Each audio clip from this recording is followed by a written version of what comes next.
You're listening to the Archaeology Podcast Network.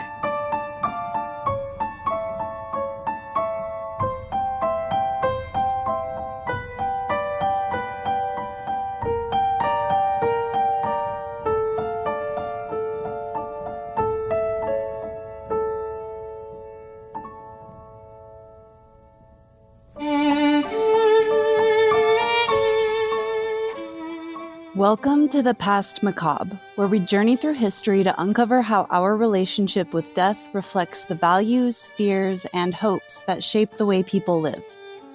I'm your host, Stephanie Rice, and thank you for joining me as we continue to explore Boudica. She's become known as an icon of resistance, but was this warrior queen real? We know her rebellion historically did happen at least. In this episode, we'll examine the events that led to Boudica's revolt and the archaeological evidence that shows two Roman centers of power, including London, were burned to the ground during her revolt. Let's jump back into the archaeology of Boudica with part 2, Roman occupation and evidence of her revolution.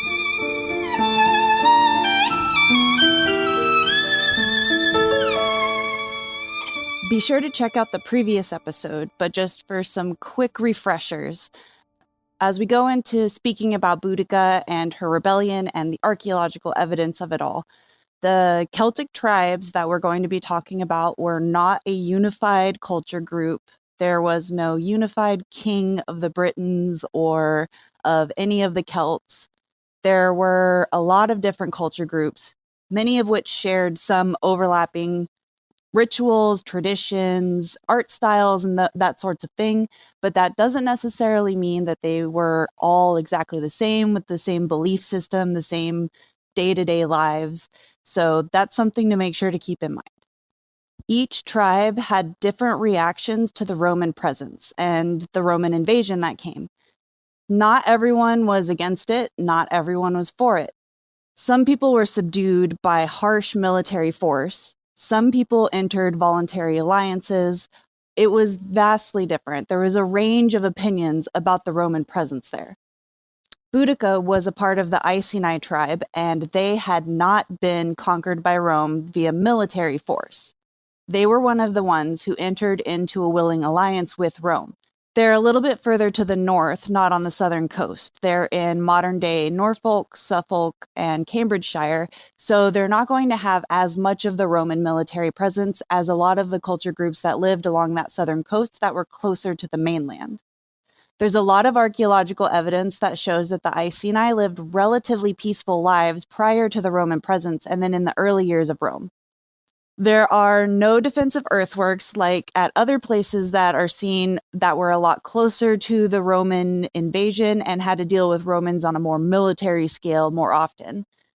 They had mostly open agricultural settlements. They relied a lot on horses, as can be seen in a lot of their burial finds that include horse harnesses, horse gear, and chariots, but they weren't necessarily used for war. The metalwork that was found was more often decorative, like jewelry or tools for more daily life than weaponry being created. Boudica was born around 30 CE, based on the rough estimate of ages attributed to her by Roman authors. And the archaeological evidence, while we don't know of her burial specifically, nor do we have a comprehensive DNA study of the Iceni overall, lots of tribes near the Iceni turn out to be matrilocal, which means that DNA tests have shown that more often than not, the husbands moved to the wife's home, and there was a continued matrilineal line where the women stayed with generations of their mothers, grandmothers, great-grandmothers, etc., instead of what we're more used to in the modern Western world, where the woman is more likely to move to the home of her husband and her husband's family. And that's how it was in the Roman world at the time, too. There were not very many examples of women who were more powerful than the men that they married in Roman literature or the Roman archaeological record. Most of the time, they moved to wherever their husband's family was, and they became part of his familial dynasty. And so most likely this would have been the same for Boudica's tribe. But again, we cannot say for sure because this is based on DNA studies done on neighboring tribes. And the Iceni cremated their dead mostly. So we don't have the bones to study the DNA in order to test for sure if they were matrilocal as well. According to Roman authors, Boudica was married to a man named Prasutagus, who Rome recognized as the leader of the Iceni. Again, we don't know much, honestly, about the structure of the Celtic tribes and the Iceni. What we do know is that there are several burials of elite leaders, both male and female, throughout the lands where the Iceni lived and were more present. We don't know exactly when Boudica would have married Prasutagus. We don't know what the common cultural practice was or how old she was at the time. We don't truly know if he was also Iceni. Again, we really do not have much. He could have been from another neighboring tribe. It could have been some sort of political marriage. It could have been for love. We truly have no idea. It's one of the most frustrating things about trying to decipher a lot of the ancient cultures through Roman contexts, because most of the information we have comes from a Roman point of view, where they try to explain it as they see the world, and we don't truly get the complete picture of how they viewed the world. They being the Celtic tribes, and in this case specifically the Iceni. When Prasutagus became recognized by Rome, again, we have no idea if he was actually recognized by all Iceni, if he was some sort of elected official, maybe he inherited his power, no idea. There's no clear power structure that's been identified in the archaeological record that says definitively Iceni would have had a king. So that's one of the issues, again, we're dealing with Roman terms put onto peoples who might not have even had power structures close to what Rome was used to. And a lot of times, major cultural differences between the local Celtic tribes and the Roman way of life ended up clashing and causing a lot of the grievances that would build up to eventually lead to the Boudican Rebellion or Boudican Revolt. It kind of depends on the history books. It's referred to as both. There's no single event that can be said to be the catalyst of all of this. There were many, many changes that came after Claudius's military conquest in 43 CE. However, there could have been some issues brewing before the military conquest. Obviously, there was a reason for the military conquest to move into the British Isles. However, the Roman authors pin it onto the tribes themselves and the tribal leaders attempting to manipulate Rome into getting their own personal revenges. So in Tacitus and Dio's writings, they both specify, and these were Roman writers who wrote after the fact. For Tacitus, he was probably about 5 years old when the Boudican revolt would have happened. So he was not writing from firsthand experience, and Dio came decades after Tacitus.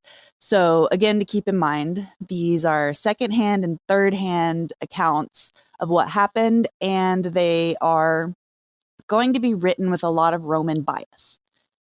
But according to them, the Trinovantes and the Catuvellauni had long-standing feuds and a history of attempting to use Roman generals in order to get their own personal revenge, starting with Julius Caesar's first approach of the British Isles in 54 BCE. Again, we don't know for sure what caused it, but Claudius decided to invade the British Isles in 43 CE. He got, according to his triumphal arch, he got 11 tribes to swear fealty to Rome. That is nowhere near the total amount that were on the British Isles on a whole at the time. England, Wales, Scotland, and Ireland all total had dozens and dozens of tribes that lived there. So it was ultimately just the southern coastal tribes and their northern neighbors in England and Wales that truly had to deal with Claudius's subjugation initially. But he still claimed victory over Britannia, and history is written by those who write it down on the most monuments, truly. because you can't even argue that he was the true victor over all of the British Isles. That came much, much later when Rome had a larger invasion force, and they still never made it all the way through Scotland. After Claudius's invasion, the different leaders who had been client kings for Rome previously after Julius Caesar came to the British Isles, they had suddenly a lot less freedoms and a lot less money coming to them than they previously had. So this became part of the grievances that were building up against the Roman presence. Several of the tribes that hadn't been conquered specifically by Rome, including the Iceni, were beginning to become more and more disgruntled with all of the decisions that Rome started making after Claudius's invasion. And then it kind of came to a head in 47 CE when Publius Ostorius Scapula was established as essentially the governor of the Roman province, quote unquote, that was covering the Trinovantes and the Catuvellauni and sort of the Iceni lands. Essentially, he was responsible for upholding the client kingdom agreements and keeping the tribes in check that had been conquered by military force. Scapula was very heavy-handed as a governor, and he imposed heavy restrictions on the Celtic tribes, and he enforced them with disproportionate physical force. He even did this with allies of Rome who had previously never had any sort of military clash with Rome in any capacity. And then he ended up invading the lands of one of the allies of the Iceni who had not previously entered any agreement with Rome, whether through subjugation or willingly. And so to this, the Iceni and some of their neighbors rose up in protest of these measures, but it wasn't a larger protest to expel Rome. It was more so a protest of these measures specifically that were taken, because to them, they still maintained some level of independence during this time. And they were still benefiting from Rome's presence more than a lot of the more southern tribes were.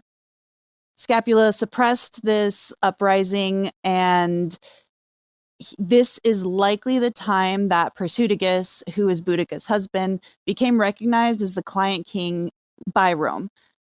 We have no idea if he was involved with the revolt, no idea if he ruled prior to the revolt. Again, no idea if this caused any animosity amongst other Iceni or any of their allies. It could have been, again, agreed that okay, he heard our grievances and now we're all back to our typical client-king relationship. We truly don't know. As I said in the last episode, there's been more and more archaeology that's piecing together more clear picture of what was going on during this time, but we still have so much to learn. In response to not only the first Iceni rebellion and other rebellions that were popping up amongst the Celtic tribes around them, Scapula decided to create a colonia at Camulodunum, which a Roman colonia was an intentional institution that moved a lot of Roman soldiers, veterans, and elite people who were very pro-Roman into the area. And he ended up renaming the city, which also was a bit of insult to injury, because Camulodunum was the Romanized version of the original Celtic name. And the Celtic name translated to Fortress of Camulos, which Camulos was the Celtic war god, and he was revered there by the Trinovantes and the Catuvellauni, and it was seen as a seat of power for quite a long time. Scapula chose to rename it Colonia Claudia Victrensis, which meant the colony of Claudius's victory. Again, insult to injury, because now it holds the name of the emperor who subjugated the area through military force. Camulodunum was on Trinovantes and Catuvellauni land. That was part of the dispute that allegedly led to them using the Romans, or attempting to use the Romans, for their own personal gain. And so Scapula chose to take land, sometimes by force, from the Trinovantes and Catuvellauni that was around the previous footprint of Camulodunum, in order to give these Roman veterans and Roman elite who were moving in estates that they would be able to move into. This was an intentional effort to deter rebellion because Rome had already dealt with several rebellions on the mainland frontiers and had learned that this was one of the best ways to attempt to subdue the local population. There's a large military presence all of a sudden, and then you also have a lot of money that is coming in that is pro-Rome and bringing in a lot of Roman trade, but a lot of the locals are then shoved out. Within Camulodunum, there was also a temple dedicated to Claudius that was built and funded by taxing the locals fairly heavily, and they were taxed to continue to maintain it. This was a common thing in the Roman Empire. The emperors were semi-deified. It was seen more as a religion of the state, a religion that was to honor the emperors who had done great things. And so again, this was a common practice, but it was to show force, to show the presence of the Romans. It's a large temple with Roman architecture. It's going to have statues of Claudius and other important Roman figures in and around it. So this presence was viewed allegedly. Again, we don't know the true point of view of the locals, but according to Roman writers, this temple was viewed as the ultimate symbol of their enslavement. And then this replacing of buildings continued, and a lot of the local roundhouses began to be replaced with Roman-style houses. And there's evidence that there was a mixture of locals who did stay and move into these Roman-style homes, and there were Roman elites. And we can tell that based off of the artifacts that have been found, because a lot of times when you're moving to a new area, you're going to bring all of your stuff with you. And so a house that is mostly Roman artifacts is most likely going to be somebody who moved from the core of the Roman Empire or had been close enough to the main trade of the Roman Empire for long enough that this was where all of their possessions came from. And then there were also people who were found who had a higher percentage of local art styles, local-based artifacts that had been crafted in the area, but then they also had these Roman artifacts as well, or Roman-styled artifacts that were made in the area, and they lived in these Roman houses. So there's not a clear divide of every local hated the Roman presence. There was a lot of gray area between. Because there's always going to be some people who benefit more from the presence of the oppressor than a lot of the rest of the population, who's going to be the ones who are oppressed and shoved further and further away from those who do benefit from it. Publius Astorius Scapula ended up dying rather unexpectedly, according to Roman authors, in 52 CE. This ended up putting a lot of different leaders into power within this portion of the Roman frontier, and that led to a lot of instability in the way that the locals were treated, and it all happened very, very quickly. The next Roman governor, Aulus Didius Gallus, mainly just quelled rebellions, and he generally left others to their own devices for between 4 and 5 years. This sort of gave a lot of the Celtic tribes some breathing room, and a lot of them began to think that maybe things weren't so bad under Roman control. And unfortunately, Gallus then was returned to Rome, and the next governor, Quintus Veranius, was actually already a general here in the British Isles, and he was already leading military campaigns against the Silures, who were in modern-day Wales, and he never got a chance to fully defeat them. The Silures were able to resist Roman conquest since the first invasion and up until 78 CE.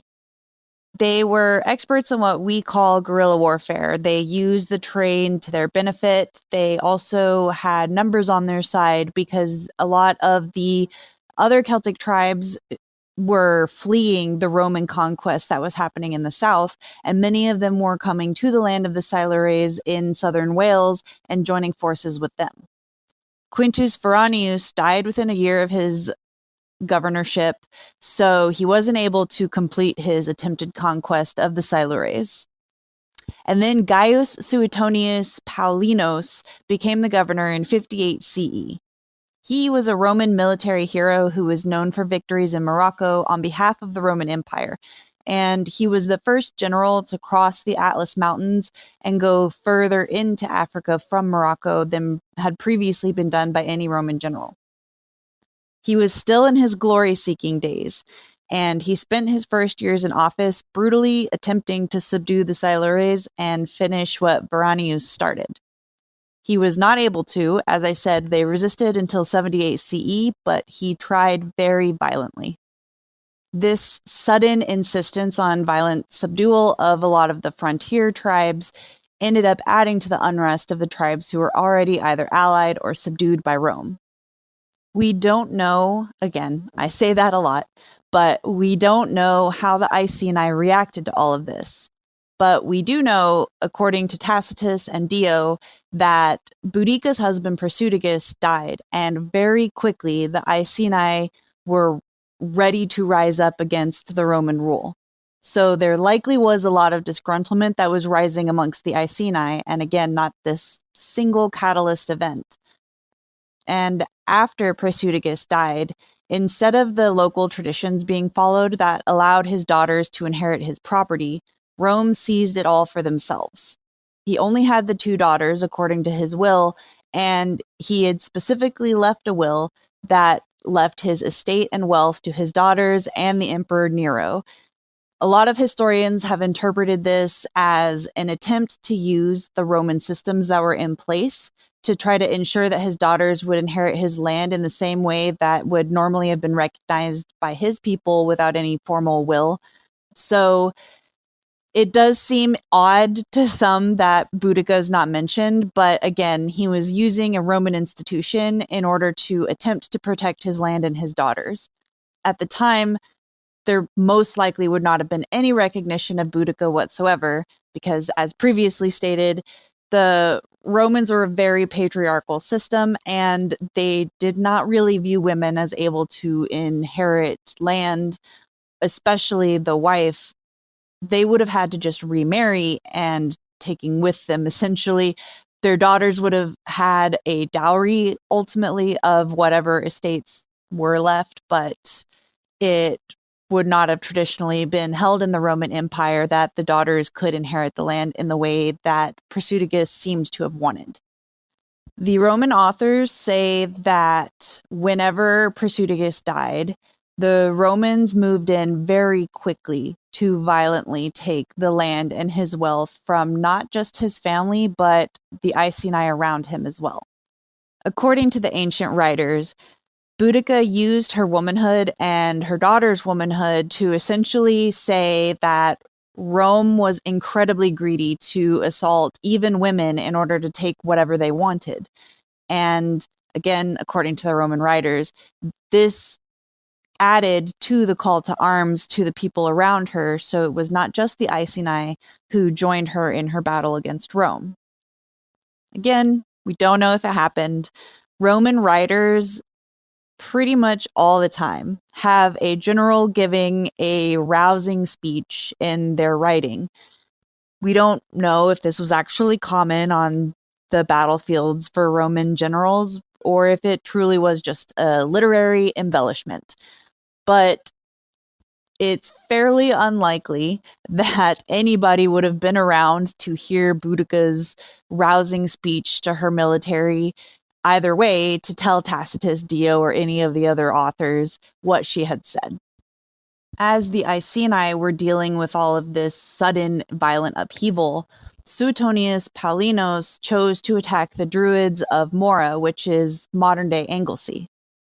The Druids were even written about by Julius Caesar, and they were known to be a rather large religious sect, and they were well educated, and it took several years to truly become a Druid through the studies that they reportedly had to do.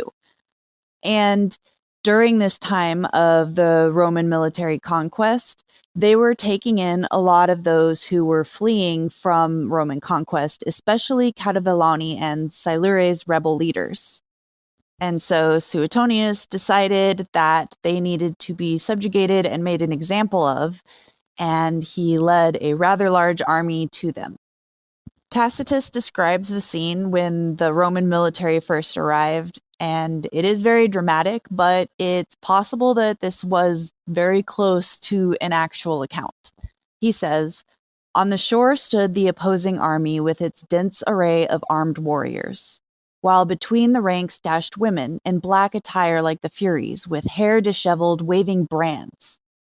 All around the Druids, lifting up their hands to heaven and pouring forth dreadful imprecations, scared our soldiers by the unfamiliar sight, so that, as if their limbs were paralyzed, they stood motionless and exposed to wounds." Based on other accounts of Celtic warfare and some of the archaeological evidence that we have, this may have been the case, or again, something very close to it. And there would have likely been people around who were playing a large war horn that rose 12 feet over the crowd and ended in fearsome heads of monstrous boars and dragons and other fantasy-like creatures based on some of the more realistic monstrous creatures of the British Isles. And these were called carnix. And they emit very loud, seemingly otherworldly sounds. And they've been found on Celtic battlefields across the British Isles. And a lot of archaeologists believe they were used as both a rallying cry and a bit of psychological warfare when it came to the Romans, because it was something that they had not previously experienced. Amongst all of this, there also would have been war drums pounding, possibly even people chanting and yelling, like Tacitus says, maybe not spells or prayers to the gods. They may have truly just been yelling obscenities at the Roman soldiers. Again, we don't know for sure, but we can sort of piece it together based on other accounts of warfare against Celts and what we can see in the archaeological record of several of these war instruments found near battlefields or near burials that were part of the aftermath of battlefields. It was said by several Roman authors that the Romans had to be rallied by their commanding officers. Some say through a rousing motivational speech, as is traditional in Roman writing. Some say it was through shaming and threats. Either way, they were able to actually rally, and there was a slaughter of the Druids of Mora. The Romans destroyed the main shrine on the island and every sacred grove, island/peninsula. It depends on the tide levels and the time period.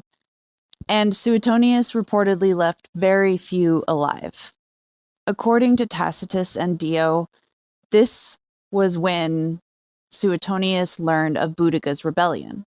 It was immediately in the aftermath of the slaughter, as his Romans were recuperating, potentially removing their own dead from the battlefield and cremating them.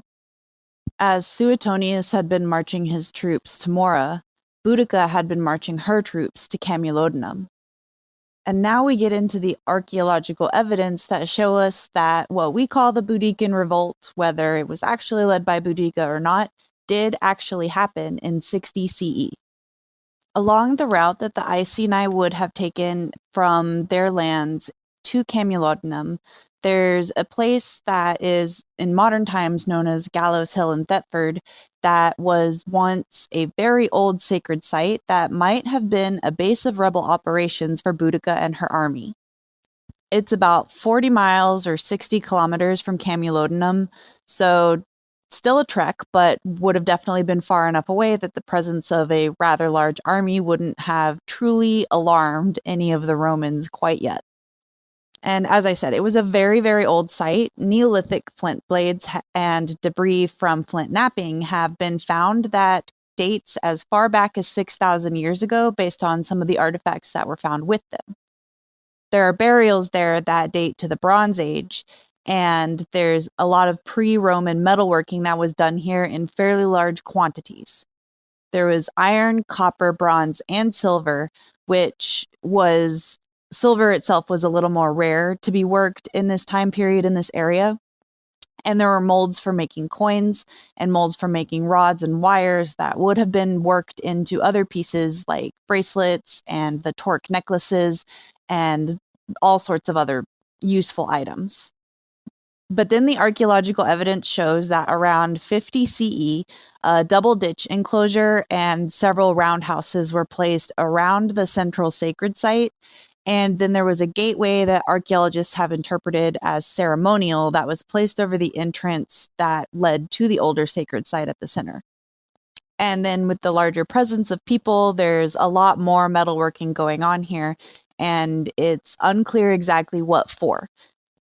There's a lot of iron slag, and there's a lot of evidence of the kilns that would have also been used for making pottery, like things like jars to hold things, bowls, etc. So it could have just been a trade site. It could have been a base of operations for the force that was growing against the Roman presence. Another bit of evidence towards it being a base of rebel operations is that by 70 CE, which was roughly 9 years after Boudica's rebellion, the site was abandoned for decades. There's no evidence that there was a burn layer that sort of forced everyone out of the area, but it was abandoned until Roman pagans returned decades later to worship at this site up until the 5th century CE, when the spread of Christianity began to really gain traction in England. We can see that Boudica's forces did march on Camulodunum, and there's a burn layer there that multiple dating samples have shown date to the time of when Boudica's rebellion would have been, roughly 60-61 CE. There are buried hoards of Roman-based goods that indicate fleeing Roman elites and their supporters, and there's very little evidence of more local art and artisans that would have been targeted around the same time. One specific hoard was found underneath a department store that's now called Fenwick Colchester, which was formerly Williams and Griffin. Archaeologists there were able to do some large excavations, and they found a house that was burnt down during the Boudican Rebellion, and underneath it was a hoard of jewelry that was distinctly Roman style and came from throughout the Roman trade network on the mainland. And there were remains of Roman-style pottery that were found along with it as well. Nearby, when construction was being done on a tea room in 1927, the remains of a Roman-style pottery and glass workshop were found very close to where this burned-down house was. Might have even been the owner's shop, we don't know for sure. The pottery and glass was damaged in the Boudican Rebellion, so clearly there was a lot of inventory left here, and it was smashed. There would have been thousands and thousands of vessels based off of the fragments that had been found, and they were seemingly neatly stacked based on the piles of fragments that were found in very concentrated spots. Some of the fragments were large enough to be retrieved and pieced together, one including a drinking cup that was in the form of a human head that was all the rage in Rome at the time. So clearly a Roman artisan who had come here and set up shop. There were terracotta Roman lamps that they used to burn oil, and several glass bowls, again, distinctly Roman. These are not the only 2 sites in Colchester that have been found. There have been several others, just some less shiny finds amongst them. And all of this points towards the fact that the people, at least the people who were not pro-Rome, were given ample warning time of the intent of Boudica and her people to come through and burn Camulodunum if their demands weren't met. There are very few skeletons, even of Roman supporters, and so it's likely even the Roman supporters were given ample warning. There's evidence of only a 2-day siege. So whatever decisions were made happened pretty fast, and Boudica and her people were able to come through and burn down everything that seemed to be pro-Roman. Next, Boudica turned her attention to Londinium, modern-day London. And at the time, Londinium didn't have a formal Roman center, and it was more so the beginnings of an administrative center, but mostly a trade entry point onto the British Islands between the continent, and a lot of the Roman merchants would have been coming through here. The evidence from the burn layer at Londinium shows that a lot of new Roman construction was beginning, and across the Thames there was what's been referred to as a large palace that was most likely the first Roman seat that was begun there in Londinium.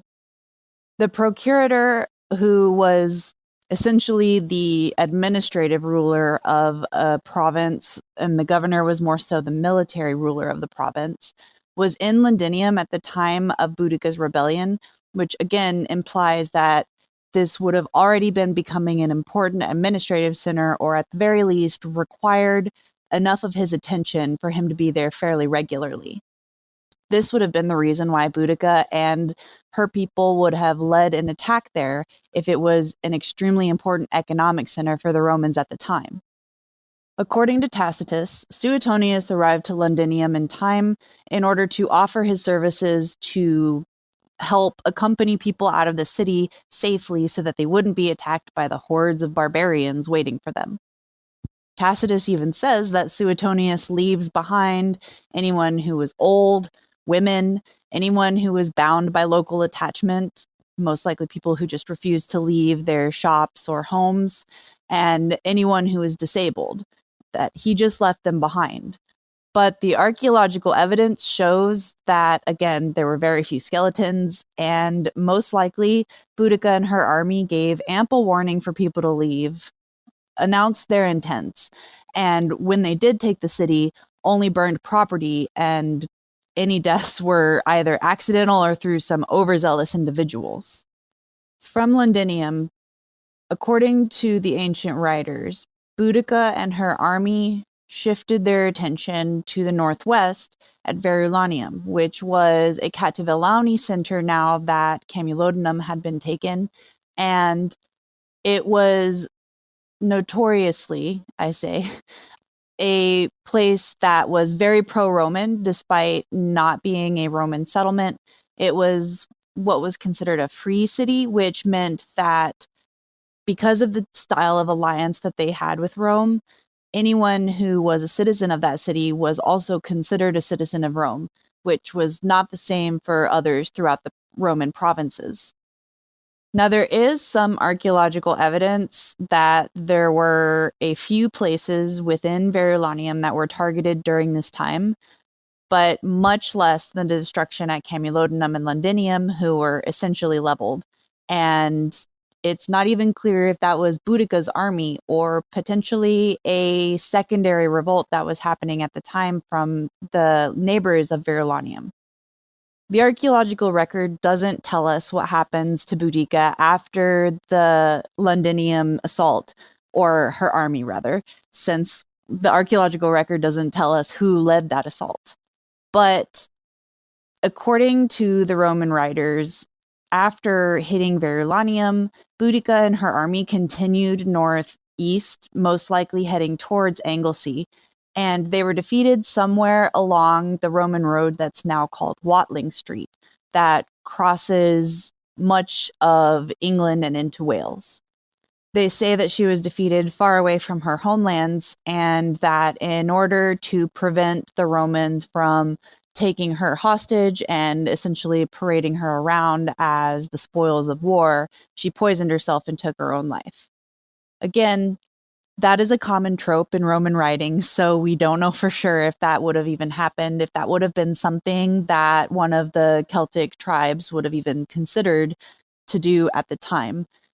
It's possible that if she had been there leading the military, she could have been killed on the battlefield. She could have escaped. There's any number of scenarios, but Roman writers often have women in power, when they're defeated, kill themselves as one last seemingly honorable way to take control of their lives. And they often depict women who are captured and actually killed by their Roman oppressors as weak or deserving of less respect than the ones who took their own lives. So that's why it's interesting to consider in the context of Boudica is it possible that this was just Roman propaganda in order to give her a bit of honor, to show that she was a worthy adversary, in order to make the triumph over the Iceni and the coalition that ended up joining them along the route to be a more quote-unquote worthy opponent of the Roman Empire. Some writers estimated that there were over 100,000 troops under Boudica's control, and they say that there were 70,000 Romans who were killed in all of this. But the archaeological evidence simply doesn't point towards that many. If anything, Boudica might have controlled about half of that number, just based on the amount of people who were living in the British Isles at the time and who would have been close enough at the time to have joined these. And that's a very high estimate, 50 to 60,000 roughly. And there's nowhere near evidence that that number of Romans were killed. As I said again, the majority of the burn layers indicate that people were given plenty of time to leave, and it was just possessions and property that was burned. The archaeological record shows that not everyone was on board with Boudica's rebellion, which is another reason to assume that the numbers under her control would have been much lower than 100,000. One example would be the hoards of Roman coins that were very definitively minted on the mainland, but found buried at homesteads that were abandoned close to the time of Boudica's rebellion. These would have, similar to a lot of the homes with trade goods that came from the mainland, these would have most likely been people with either very, very close connections to mainland trade routes or someone who was traveling to the mainland and themselves part of those trade routes. So these, again, were not a unified decision to rise up against the Roman oppressors at the time. There had been decades, generations at this point, of complex relations with Rome for many of the tribes. Some had gotten very, very wealthy. Some had lost it all. So there's going to be all sorts of mixed reactions. One example of a hoard was found in Sedgeford, Norfolk in 2003, and all of the coins that were found there were minted in modern France between 60 to 50 BCE. So they were most definitely still in circulation at the time, based on the time period when they were minted, but clearly not from trade only happening there on the British Isles. And Verulamium, which was allegedly the third city hit by Boudica's rebellion, was very clearly pro-Rome, as I had said, and their elites were given Roman citizenship. And therefore, there were a fairly large amount of people here who would have not been okay with Boudica's rebellion at the time. And it's possible that they also had many contacts in other places that felt similarly. Very soon after the Boudican rebellion, several municipalities grew up in Roman styles that were previously more of the agricultural settlements that we would expect from the late Iron Age Celtic cultures. And this seems to be a bit of a intentional rebuild, choosing to lean more to the Roman aspect of architecture and plan and city planning.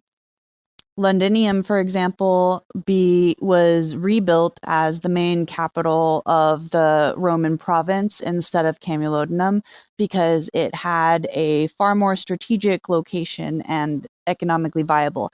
And so this kept a lot of the administration and military center in the same location. Camulodunum was still fairly important, but it did not rise again during Roman imperial rule as a major capital. It was still a regional capital. And as I said, it's in modern day Colchester, and a lot of the archaeology there shows that Roman style architecture was built up and trade was reestablished fairly quickly after Boudica's rebellion. All of this archaeological evidence confirms that there was indeed a rebellion in 60 to 61 CE, but it wasn't a unified resistance by all of the Celtic tribes. However, there's no evidence of Boudica herself, like a burial that definitively identifies her or any first-hand accounts. But as I said, that doesn't mean that she didn't exist. Women held positions of power, and they fought in battles based on the burial goods that have been found at several sites. As I mentioned before, There have been sites where women were buried and they were found with a lot of weapons and war chariots and all of the accoutrements that would have normally been seen on male warriors. If the Roman writers included many other historical facts within their writings, as they did, they wouldn't have been likely to switch to pure fiction. Tacitus, for example, wrote about Boudica in a biography about his father-in-law. While there may have been embellished parts in order to make his father-in-law and the Roman Empire look better, he isn't likely to have created her story purely for propaganda or completely out of fiction. And the other writers as well, they very likely elaborated on real events, and they just did so in a way that made the Romans look better, as if they were going up against a very, very impressive, large, massive army that would have been wowing to the Roman readers of the time. The Boudican rebellion did fail, and Rome controlled most of the area, but Rome never completely conquered the British Isles. Ireland and Scotland turned out to be way too much of a challenge for Rome, and after centuries of attempts, the Western Roman Empire formally withdrew from Britain in 410 CE. Many of the pro-Roman towns saw a sharp population decline as Roman citizens returned to the mainland during this time, and anyone who would have been of pro-Roman sentiment would have gone as well.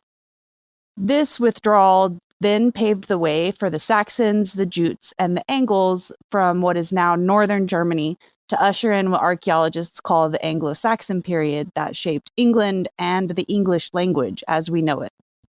The Angles are where England and English come from, after all. So thanks for joining me for part 2 of the Archaeology of Boudica, Roman occupation, and evidence of her revolution. In the next episode, we'll take a look at the burials of Mycenaean warriors from around 1500 to 1200 BCE, including the beautifully preserved Griffin warrior tomb that was discovered in 2015. Until next time. Thanks for listening. Be sure to subscribe to keep up with new releases. Please leave a rating and a comment. That helps the show reach others who may be interested in the Past Macabre. For access to bonus content from all Archaeology Podcast Network shows, become a member at archpodnet.com/members. That's archpodnet.com/members. You can find show notes for this and other episodes at archpodnet.com/TPM and follow Past Macabre on Instagram. That's PAST_MACABRE. You'll find pictures of the sites and artifacts discussed, Q&A sessions, and episode topic votes. Hope to see you there.